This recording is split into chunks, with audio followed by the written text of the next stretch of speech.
নমস্কার বন্ধুরা, কেমন আছেন? আশা করি আপনারা সবাই খুব ভালো আছেন, আমিও খুব ভালো আছি।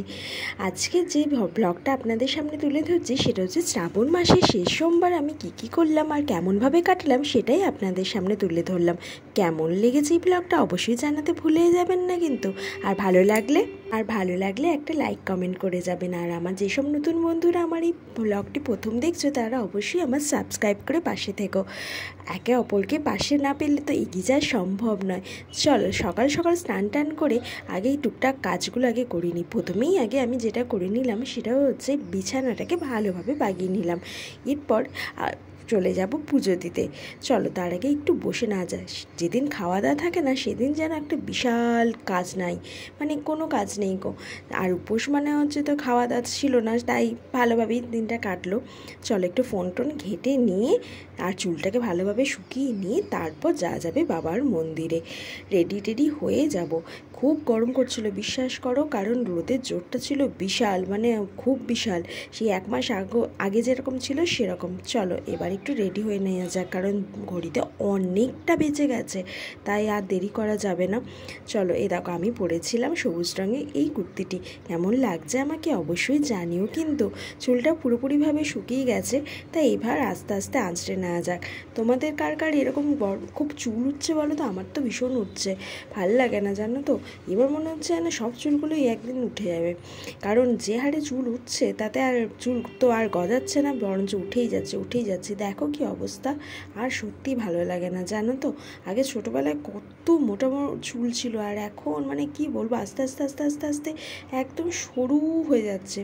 যাই হোক, তোমরা কারা কারা শ্রাবণ মাসের লাস্ট সোমবারটা পালন করলে অবশ্যই জানিও কিন্তু। আর আমাকে সবুজ কুর্তিটি পরে কেমন লাগছে সেটাও জানিও।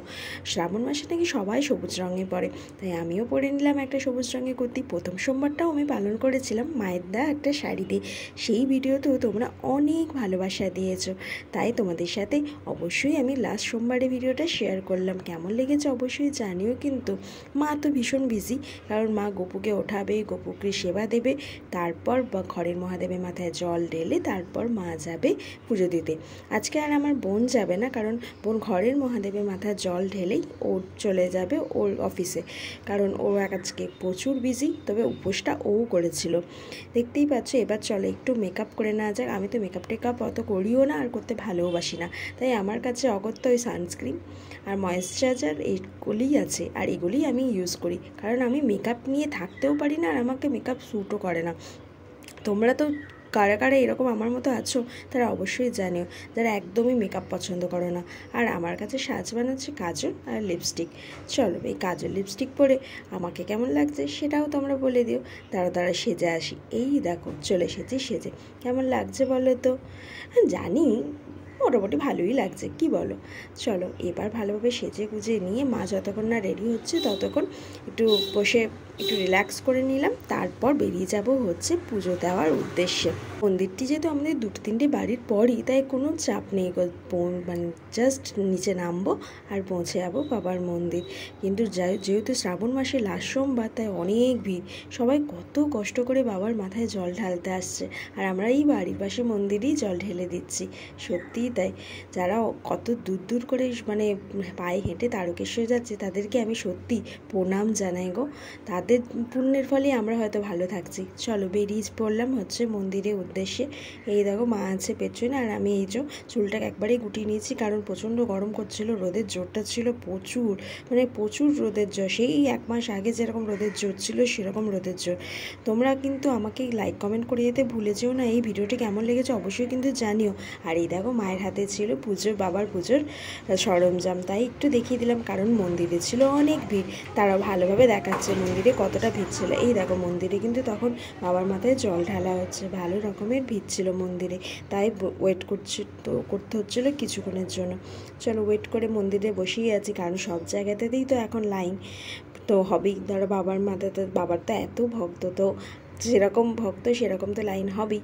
চলো, সকাল থেকে অনেক ভক্ত জল ঢালা হয়ে গেছে। মানে আমরা যখন গেছিলাম তখন কটা বাজছে জানো, 12টা, তাও তখন কত ভিড়। এই দেখো বাবাকে আজকে ভালোভাবে ছবি তুলতে পেরেছে, প্রথম সোমবারে এত ভিড় ছিল তুলতে পারিনি গো। সবাই বাবাকে জয় হরগৌরী আর ওম নমঃ শিবায় বলে দিও। চলো, বাড়িতে বাবার মাথায় জল ঢালার পর বাড়িতে এসেই আমার যেটা সব থেকে আগে খেয়েছি সেটা হচ্ছে চা বিস্কুট। বিশ্বাস করো, চা হচ্ছে আমার কাছে প্রাণ। মানে কি বলবো, আমাকে কিছুক্ষণ খেতে না দিলেও হবে, কিন্তু দুধ চা আমার কাছে চাই চাই। আবার লিকার চাটা আমি একদমই খেতে পারি না, মানে খাই কিন্তু ভালোবাসি না।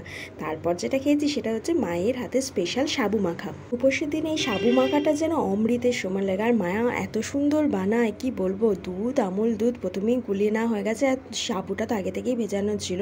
এরপর কালাকাঁদ আর কলা দিয়ে আর চিনি দিয়ে। আমি আর বেশি কিছু নিই না, কারণ আমার বেশি ভালোও লাগে না। অসাধারণভাবে মা বানায়। আর মায়ের হাতে যে কোনো রান্নাই সন্তানের কাছে অমৃত। কি ঠিক বললাম তো? চলো, তোমাদেরকে আবার একবার অনুরোধ করে যাই, যারা যারা আমার এই ভিডিওটি দেখছো বা নতুন যারা আছো তারা অবশ্যই আমাকে একটু সাবস্ক্রাইব করে পাশে থেকো, যাতে আমিও একটু এগিয়ে যেতে পারি। আর এই ভিডিওটি কেমন লাগলো লাইক কমেন্ট করে যেতে একদম ভুলে যেও না।